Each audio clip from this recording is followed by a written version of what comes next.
Hoje eu vou trazer então um pouco do conhecimento que eu tenho sobre análise do comportamento e teoria do reforço, tá?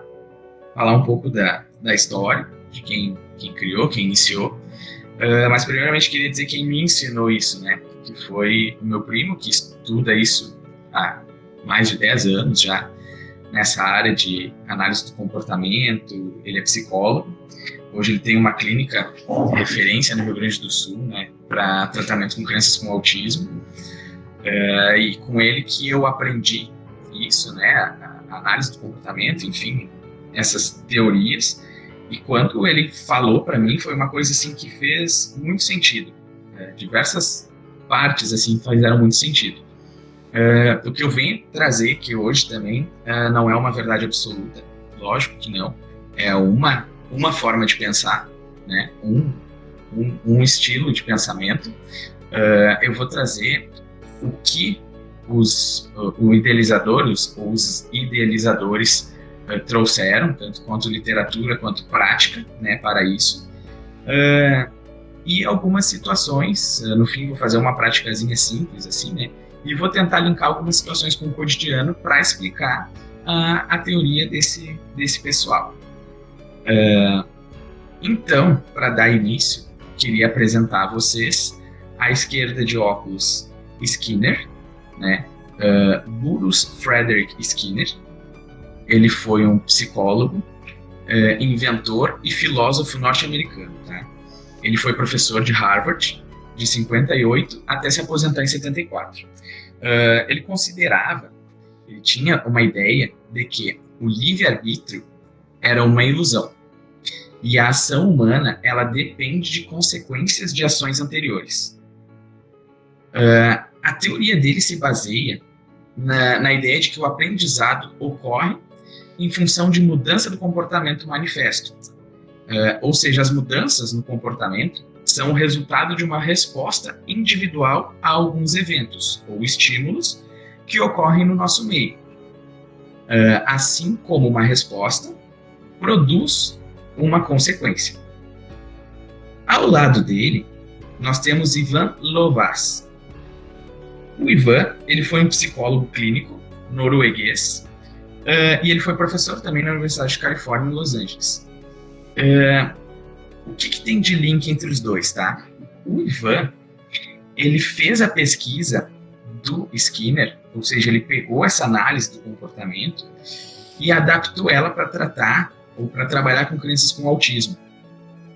E até hoje, essa teoria, esse estudo que ele fez, foi extremamente, é usado até hoje, foi extremamente importante e ainda é usado e é reconhecido como padrão ouro hoje pela OMS para trabalhar com crianças com autismo, tá? Ele fez um estudo em 87, vejam como é recente. Ele publicou esse estudo, na verdade, né? E ele concluiu que após 40 horas por semana de tratamento, 9 de 19 crianças autistas adquiriram fala comunicativa típica e aumentaram o QI em 30 pontos, em média, e foram colocadas em salas de aula regulares. Um estudo de acompanhamento descobriu que em 93, 8 dessas crianças mantiveram os ganhos, né? E com isso elas se tornaram, como ele diz entre aspas, assim, indistinguíveis de seus pares com desenvolvimento típico. Ou seja, elas passavam por crianças ditas normais, digamos assim, né? Crianças neurotípicas, pontuando também a faixa normal de funcionamento tanto social e emocional, além do cognitivo. Então, é um ganho muito significativo. Foi uma coisa que elas aprenderam e permaneceu ao longo da vida, né? Mas, afinal, o que é o tal do comportamento? O comportamento são ações. É tudo que não é característica, certo? Ser alto não é comportamento. Chorar é comportamento. Dar um soco é comportamento. Cabelo loiro não é comportamento. Então, tudo que são ações são comportamentos. O Skinner, ele parte de uma constatação de que existe ordem na irregularidade ordem e regularidade no comportamento. Um vago senso de uma ordem, ela surge, ela emerge de uma simples observação mais cuidadosa desse comportamento humano, certo? Todos nós estamos continuamente analisando circunstâncias e, através disso, a gente acaba predizendo o que os outros vão fazer nessas circunstâncias, né? A todo momento nós fazemos essas leituras no nosso cotidiano e nós nos comportamos de acordo com essas nossas previsões, esses nossos pré-conceitos de situações que nós predizemos que as pessoas vão fazer. Se as interações entre os indivíduos fosse totalmente caótica, não existisse essa ordem, Skinner diz que nós não existiríamos aqui. Né? Se não existisse essa ordem dentro do comportamento, por mais sutil que seja, Skinner acredita que nós não existiríamos mais. Os motivos do comportamento, por que nós nos comportamos? Skinner elenca 4 motivos, tá? E isso até peço que vocês mentalmente possam fazer e até depois começarem a analisar. Tudo se encaixa em uma dessas 4 opções. Nós nos comportamos ou por algo tangível. Tangível é alguma coisa que nós podemos tocar, certo? Um dinheiro, enfim, um brinquedo, uma bola, uma comida, certo? Ou nós nos comportamos por atenção, seja para ganhar atenção, seja para retirar a atenção em demasia, por algum motivo sensorial, né? Um abraço, um carinho, um afeto, ou por esquiva ou fuga. Preciso fugir dessa demanda, né? Eu vou me comportar para que isso não aconteça comigo. Então Skinner acredita que nós nos comportamos e todos os nossos comportamentos entram dentro de uma desses 4 grandes grupos, certo? O condicionamento operante, que Skinner traz na teoria dele, significa que um comportamento seguido por um estímulo reforçador resulta em uma probabilidade aumentada de que aquele comportamento ocorra no futuro. O que isso quer dizer? Quer dizer que, se eu me comportar de determinada forma e, em consequência, receber um estímulo que me reforce alguma coisa prazerosa, a chance de eu repetir o meu comportamento vai ser maior do que se houvesse uma punição ou alguma coisa negativa referente ao meu comportamento, né? Um exemplo prático. Eu trabalho e, de repente, eu fiz dei um plus, né, no meu trabalho ali, fiz uma coisa a mais pro chefe, ou trabalho de garçom, atendi melhor aquela mesa ali. No final do atendimento, o pessoal que estava na mesa, pega essa gorjeta aqui para ti, deixa 10 pila. A chance de que eu atenda melhor outras mesas para ter essa recompensa, se o dinheiro for algo reforçador para mim, aumenta. Não sei se faz sentido, né? E entrando nesse sentido de reforçadores, nós temos a tríplice contingência, né? O ABC. O que é o ABC? O ABC é a chave do negócio. Nós temos sempre um antecedente, um comportamento e uma consequência para esse comportamento. O que ocorre? O antecedente é: estou com fome. O meu comportamento é pegar uma comida e comer, né? Comer. A consequência, então, é saciar minha fome. Foi positivo? Provavelmente, quando eu sentir fome, eu vou pegar uma comida para saciar minha fome, né? E isso, ele se torna um ciclo. Porque a partir daquela consequência, a consequência pode se tornar um antecedente para um próximo comportamento, para virar uma próxima consequência, que vai se tornar um antecedente para um próximo comportamento, ou uma próxima consequência, né? Dando seguimento, os tipos de reforçamento que nós temos são primário, secundário, positivo, negativo e a punição. Para que um reforçamento ele seja efetivo, nós precisamos ter vontade do reforçador. Ou seja, a nossa vontade para aquele reforçador tem que estar lá em cima. Um exemplo, digamos que eu estou num deserto há 3 dias e de repente avisto um andarilho com uma garrafa d'água, né? Um pouco de água. O que eu não faria por essa água? Né? O que eu não faria por esse reforçador? Certo? Diferente de acabei de sair da mesa, tá meio frio, tô bem hidratado, né? De repente, se alguém me oferecer uma água, eu não me esforço tanto para conseguir aquela água que não é interessante para mim. Então, isso serve para diversas coisas, né? Diversas coisas. Exemplos de reforçadores primários são os reforçadores necessários para a sobrevivência, para viver. Seja comida, água, o ar, necessidades fisiológicas. Tá?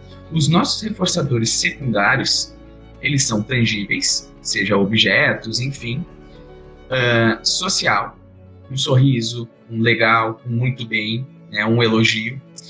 Temos o comestível, mas aqui tem que se atentar que para ser um reforçador secundário comestível, ele tem que ser algo que não sacie uma necessidade fisiológica. Ou seja, pode ser uma guloseima, né, um doce depois do almoço, uma bala, um pirulito depois do dentista, né, algo assim. O físico seria um abraço, um aperto de mão e uma atividade. A atividade geralmente é 10 minutos a mais ali para jogar videogame, para assistir TV, para brincar na rua. Até fazer um parênteses aqui de um reforçador.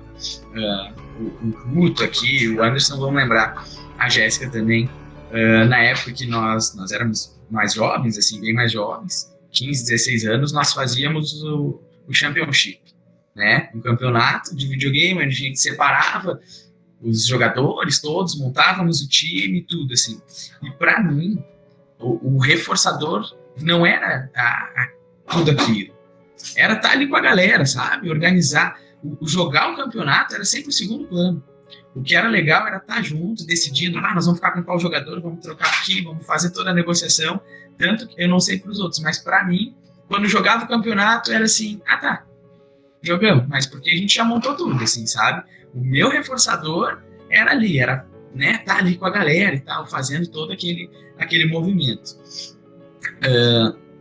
Seguindo, então, um reforçador positivo é sempre quando nós damos algo a alguém, né? Nós reforçamos dando algo, seja dando um sorriso, dando um elogio, dando um abraço, entregando algo tangível.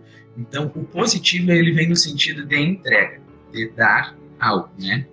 Já o negativo, ele tem esse nome, mas ele é reforçador. É tu retirar algo que está incomodando. Ou seja, um espinho no dedo. No momento que tu tira, tu alivia aquela dor. Então, tu removeu algo que estava incomodando. O calor, que é o nosso exemplo hoje, quando tu entra no ventilador, aquele vento te refresca, ou seja, ele tira aquela sensação de calor. Isso é um reforço negativo. Ele não quer dizer que ele é ruim, né? Ele vem no sentido de remover algo que está nos incomodando, enfim. E nós temos também a punição. A punição, eu até queria perguntar para vocês, fiquem à vontade para abrir os microfones ou escrever no chat, se vocês acham assim, que a punição ela funciona ou não funciona, por que não funciona, o que vocês me dizem assim, sobre punição? Na minha opinião, depende da punição. Se a tua punição ela é muito severa, ela não vai funcionar, cara. Então tudo depende da punição, né? Porque se tu punir demais também, tu não vai ter um resultado, né? Tá, Na minha opinião é essa. tá, ótimo. Mais alguém? Vou falar um pouquinho aqui então, né? Claro, Acho que claro. eu tô um pouco com o Guto ali, dividido na ideia de com quem tu está tratando, né? Tá, Quanto mais adulto a pessoa, mais dona de si, eu acho que é mais complicado de tu punir, né? Eu acho que ali tu pode fazer disso uma faca de dois gumes, né? Eu acho tá. que conseguir induzir a pessoa ou inspirar ela a fazer as coisas porque entendeu, porque compreendeu e viu a lógica da coisa, ou muitas vezes até deixando errar até que aprenda, é mais viável do que uma criança que é mais inconsequente, né? Então a criança, acho que tu Uhum. talvez punir ela, eu puno quase que dia sim dia não minha filha, mas com a cadeirinha. Eu nunca encostei nela, nunca dei um tapa, nada. Raramente eu altero a voz com ela, é sempre uma punição muito bem colocada. Por exemplo, eu acho que tu precisa pensar um pouco, tu tá muito agitada, tu tá fazendo coisas que estão atrapalhando aqui a questão, então eu vou te colocar lá na tua amiga, vou chamar ela de amiga. Aham. Não. Mas a punição é praticamente dia sim dia não. Mas aí é Sim. uma pessoa que não tem ainda condições de concatenar muita coisa. Então eu penso assim, eu penso que é uma coisa excelente, mas é com quem tu tá tratando isso. Certo. Mais alguém gostaria de falar? Né? Por favor. Eu também gostaria de falar. Claro. Acreditamos que é uma coisa necessária, né? Uhum. E, na minha visão particular, eu imagino que também estamos aprendendo sobre o que é punição. Até porque, se formos analisar os avós, eles são extremamente pacientes, né? Conhecem muito sobre a vida, referente a essa organização comportamental e seus recursos estimulatórios, né? Uhum. Eu acredito que nós estamos no meio do caminho. Talvez Sim. quando ficarmos mais velhos, teríamos uma noção melhor, assim, sobre esse trato da punição, né? Sim, sim. Ótimo. Mais alguém gostaria de falar? Não? Ok. Então, pessoal, Skinner acredita que a punição, ela funciona assim. Funciona muito bem. Porém, ela funciona apenas diante o agente punidor. O que isso significa? Significa que a punição, ela não generaliza o comportamento, né? Uma criança, assim, um exemplo do Anderson, né? A criança, a filha dele, né, ela fez uma situação, enfim, e ele botou ela na cadeirinha do pensamento, lá vai pensar. Provavelmente, contigo ela não repita a situação. Provavelmente, tá?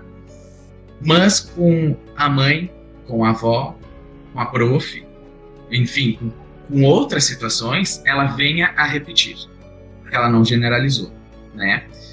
O que Skinner propõe, assim, e sugere, e o que é, assim, muito difícil, desde que eu conheci essas teorias, eu venho me policiando e confesso que ainda estou longe de conseguir, e é muito difícil, mas ele propõe o quê? Ele propõe a retirarmos o não do nosso vocabulário e conduzirmos para uma situação melhor. Ou seja, a criança, falando de criança, né? A criança, ela está descobrindo as coisas, ela está aprendendo, né? Falando ainda de crianças com autismo, que tem um déficit um pouco maior ainda, né? Algumas situações ali. Ela, se num primeiro momento que ela aprendeu, que ela pediu algo e não ganhou, fez uma birra, né? Digamos assim, a situação do mercado, né? Foi no mercado, eu quero ganhar uma balinha. Não, agora não vai dar para dar uma balinha, né? Mas eu quero uma balinha. Mas agora não vai dar, vamos ver depois. Mas eu quero uma balinha. E começa a gritar, começa a esperar, e a mãe e o pai já começam a olhar para os lados e, né, dá um sorriso meio amarelo, e a criança começa a se jogar no chão, e a mãe vai lá e não toma tua balinha. O que a criança aprendeu? Se eu gritar e espernear, eu tenho uma balinha, né? Então, Isso nós vamos, às vezes, sem perceber, sem querer, vamos moldando as nossas crianças, nossos filhos e tudo mais, né? E com isso, nós precisamos, repito, é muito difícil, assim, porque está muito dentro da nossa cultura, né? O não, ou a punição, né? Até coloquei uma imagem ali de um negro sendo açoitado, né? Porque é a nossa história, né? É uma história de punição, né? Os negros foram, enfim, muito brutalmente punidos aqui no nosso país, né? E com isso, um exemplo de um país, eu não quero falar porque eu não tenho certeza, certo? Mas me lembrei agora. Eu não sei se é uma cidade do Japão ou no Japão, enfim, no Oriente, que eles têm assim, multa de trânsito, por exemplo, certo? Lá eles não multam, né? Tu passou acima da velocidade, enfim, tu fez uma ocorrência, tu recebe uma carta na tua casa, né, notificado de que tu recebeste uma ocorrência, mas tu não precisa pagar por isso. Quem, ao final do ano, não receber nenhuma dessas cartas, não precisa pagar o IPVA. Então é o lado contrário, sabe? Eles não punem com uma multa, eles beneficiam quem faz o certo. Não punem o errado, eles beneficiam o certo. E essa é a ideia, essa é a lógica que Skinner acredita de impulsionar melhores comportamentos. Por quê? Porque ele acredita que quando reforçado, um comportamento reforçado positivamente, tende-se a repetir, né?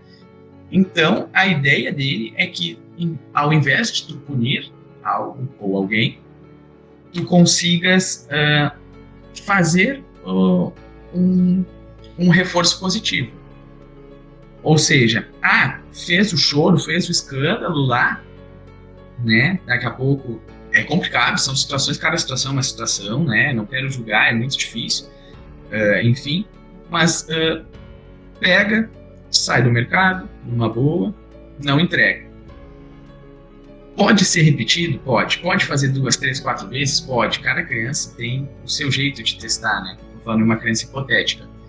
Mas vai chegar um determinado momento, e isso se fala em extinção de comportamento, em que, para um comportamento se extinguir, ele aumenta em topografia e intensidade. A criança pode gritar mais, se jogar mais, pode quebrar as coisas do supermercado, ela pode se arranhar, ela pode sair chutando tudo, mas se não ceder e conseguir controlar isso, ela vai entender que não é assim que eu ganho.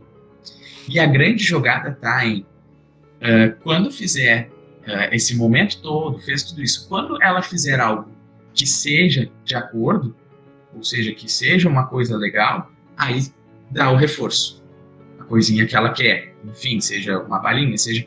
E ela vai começando a entender, se eu grito e bato, eu não ganho, mas se eu faço uma coisinha legal aqui, eu ganho uma balinha, eu vou fazer mais coisinhas legais, né? Eu vou ser mais comportado, eu vou ouvir mais, vou prestar mais atenção, vou tomar mais cuidado com as minhas coisas. Então, nesse sentido, certo? Dando sequência, então, nós temos dicas e ajudas para modelar esses comportamentos, certo? Nós temos dicas verbais, ou seja, falada, né? Falar para essa criança, olha, faça assim, né? Pegue isto. Temos dicas gestuais, né? Mostrando, ó, ali, aqui, enfim. A física, ela é de realmente, assim, ó, pegar a criança, né? Que tá aprendendo lá a pegar alguma coisa, pega na mão dela, leva a mão dela até o objeto que tu queres que ela pegue, fecha a mão dela. Então, uma ajuda física mesmo, sabe? E modelagem ou imitação é tu solicitar que ela te imite, né? Tu faz assim, ó, bate na cabeça, e aí tu mostra, e ela vai bater na cabeça por imitação, certo? Eu quero fazer aqui, aproveitando uma primeira prática, assim, bem hipotética, tá?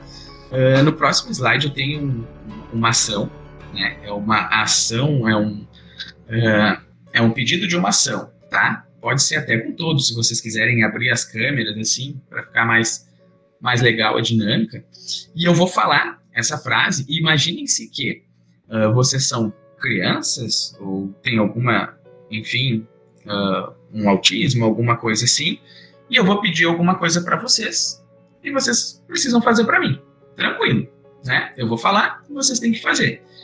E com isso, né, eu vou pedir algumas vezes, né? Vocês vão fazer, acredito que todos vão fazer de primeira, enfim, vai ser super tranquilo.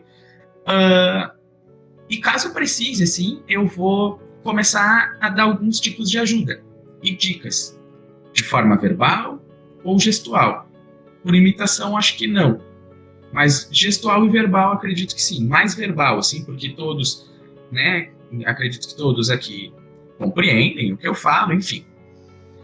Então, sem mais delongas, quem puder abrir as câmeras, o meu pedido para vocês, né? A minha ação é Emerge fel a Ruvelkujat.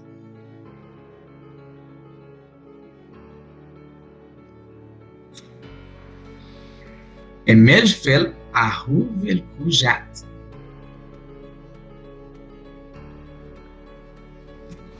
Peço que não pesquisem no Google, para não estragar. Mas vou dar uma dica. Preciso, então, vamos começar com as dicas, né? É uma ação com membros superiores.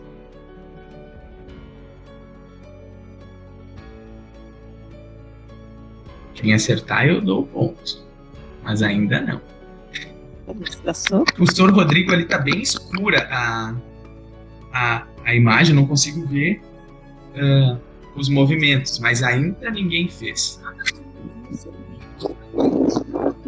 Emerge fel a Ruvelkujat. Mata aí. Ah, melhorou. Quase. Quase. Passou perto. Pode ser feito com uma das mãos. Pode ser. Anderson, parabéns. O pedido em húngaro que pedi foi levante o polegar.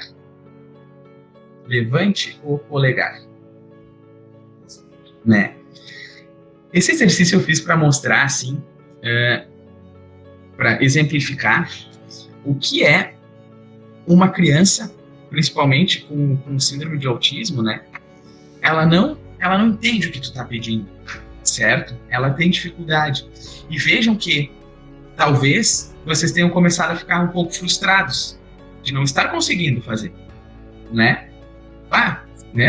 E aí, esse cara tá aqui me falando alguma coisa. E daqui a pouco a pessoa, né? Eu, no caso, começo a ficar bravo que tu não está fazendo o que eu tô pedindo, né? Seja a professora, seja, enfim, né? A criança não tá entendendo, né? Às vezes tu pede quanto é 2 mais 2 e ela tá entendendo. Emerge fel a Ruvelkujat. Entendo que ela tá falando, que a prof pede mais brava, né? Enfim.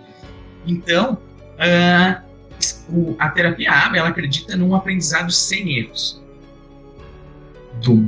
Da ajuda e da dica mais incisiva até a retirada e esvanecimento de todas as dicas, né? Até na pandemia agora, falando com o Sor, enfim, tivemos alguns encontros ali, nós comentando sobre movimentos de chute, né? Quando tu aprende um movimento de chute e ele não foi aprendido da forma correta, é muito mais difícil para te reaprender esse movimento. É um trabalho muito mais árduo do que se tu fosse, né? Vou dizer bem a grosso modo, alguém pegasse teu pé e colocasse na posição certa, girasse teu joelho e teu quadril, te orientasse, e assim tu fizesse por algumas vezes, até que ele não precisasse mais mexer todo no teu pé, mas só dizer, um pouquinho para o lado, até que vem ajuda verbal, e aí vai esvaecendo dicas, até que se encerra. Uma segunda prática e última aqui, para exemplificar esse aprendizado sem erros, e que provavelmente vai fazer com que vocês acertem muito mais rápido, é assim. Eu tenho aqui no próximo slide 3 objetos. Isaac serve para sentar. Que objeto vocês acham que é? Isaac serve para sentar. É o chapéu, a cadeira ou o avião?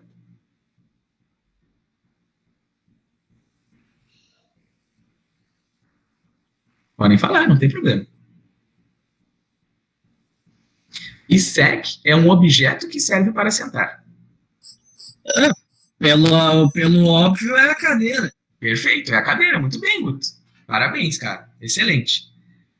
Então a ideia é isso, é tu dar o máximo de dicas, porque o Guto sabe agora que sec é uma palavra em húngaro que significa cadeira, né? Talvez se eu repetir isso com ele por 5, 6 semanas, quando ele chegar na Hungria, ele vai saber o que é cadeira.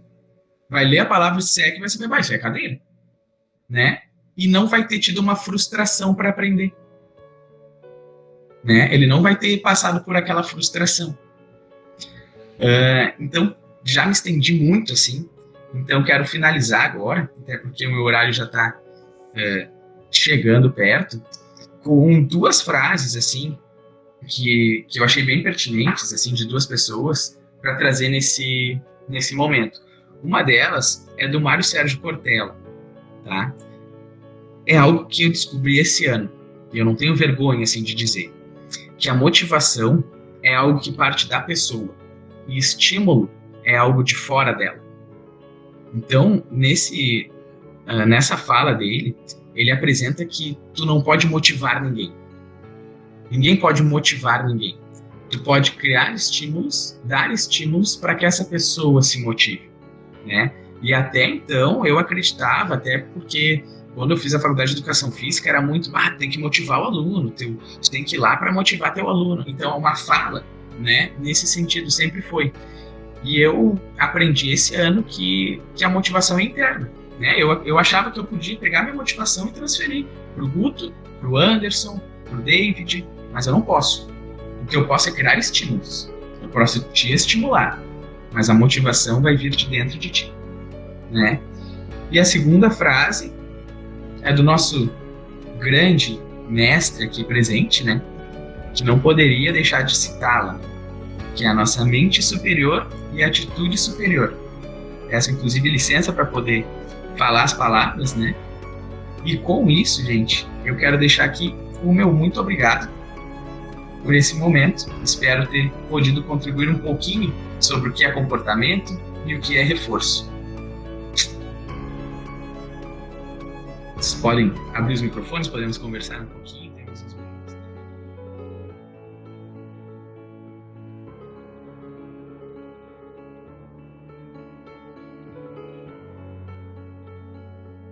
Eu achei muito show ali, Diogo, a parte da atividade ali, porque eu não tinha parado pra raciocinar, mano, que às vezes a gente tá pedindo as coisas, a pessoa não tá entendendo, e tu tá frustrado e a pessoa tá frustrada e não consegue chegar num ponto, né, Quando eu me liguei na atividade ali que tu tava falando e tu falou, pô, eu acho que vocês podem ter se sentido um pouco frustrado.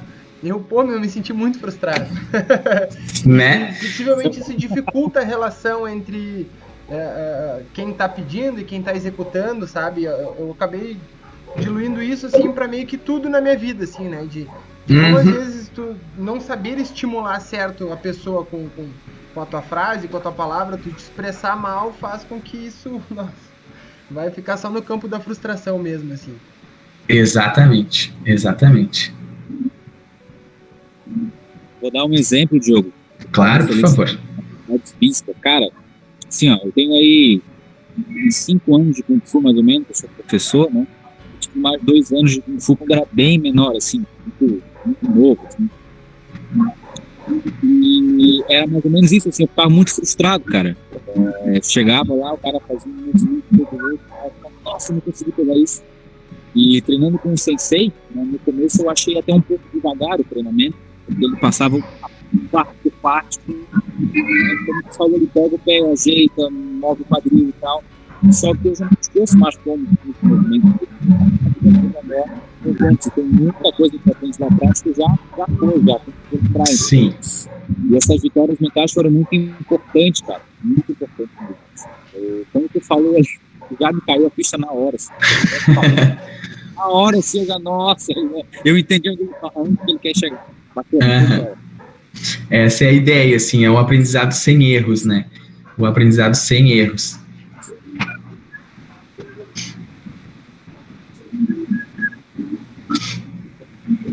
E outra, assim, falando assim mais em crianças que têm autismo, né, e tem uma dificuldade grande, assim, até inclusive social, né, tem muita coisa que é difícil ali.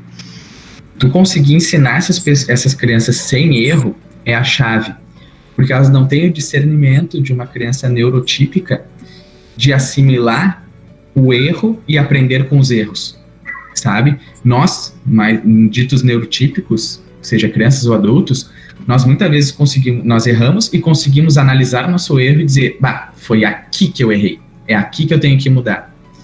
Crianças com autismo não conseguem fazer isso. Por isso é tão importante o ensino sem o erro, né? A ensinar sem errar. Ela não pode errar, porque ela não vai saber, e quando ela não souber onde ela errou, ela vai fazer a vida inteira daquela forma achando que está certa, né?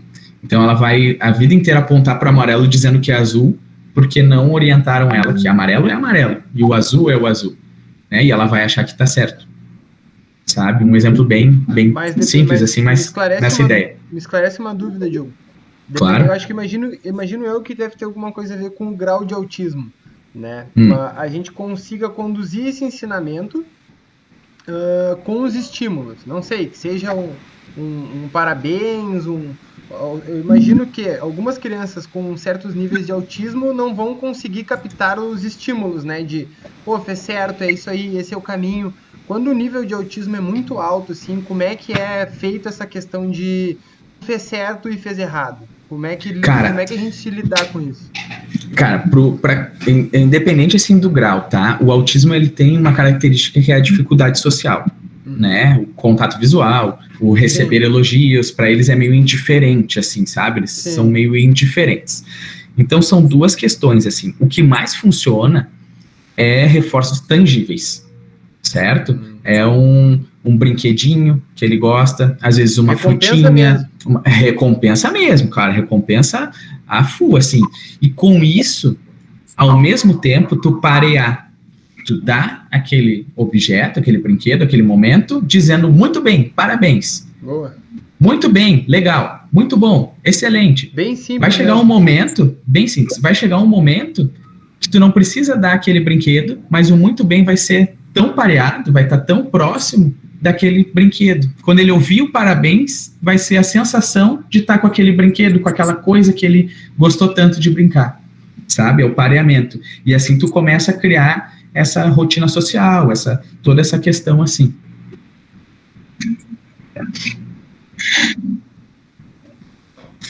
Show, John. Boa noite. Boa noite. Desculpa. Claro, pode falar. Desculpa. Aqui é a Camila. Eu adorei, né? Eu trabalhei com 5 anos, mais ou menos, em educação infantil, assim. Que legal. Tudo que tu falou é exatamente isso. Eu tinha um menino com síndrome de Down, até na escolinha que eu trabalhei. Foi uma experiência interessante, assim. E, enfim, toda a palestra foi ótima.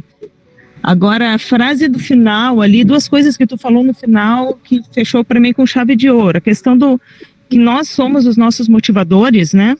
A motivação está dentro da gente e é a gente que vai dar esse passo, isso tem que nascer da gente, tá tudo ali, né? Tá tudo na gente. E a mente superior e a atitude superior. Quando eu conheci o Rodrigo, ele me apresentou essa frase, eu gostei muito, porque eu estudo filosofia há mais de 20 anos, então isso é frequente já na minha vida, né?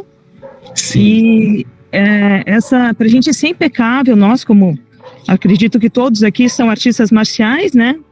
Ou gostam, ou têm contato, tiveram algum contato com isso. O artista marcial, o sonho dele é ser impecável na vida de um guerreiro, né? E para isso tem que ter a mente superior e a atitude superior o tempo inteiro. Não dá para ter só a mente superior, a gente precisa ter essa atitude superior. Perfeito. Então, parabéns, gostei muito. Obrigado. Rodrigo, para falar alguma coisa. Sentei aqui, peraí.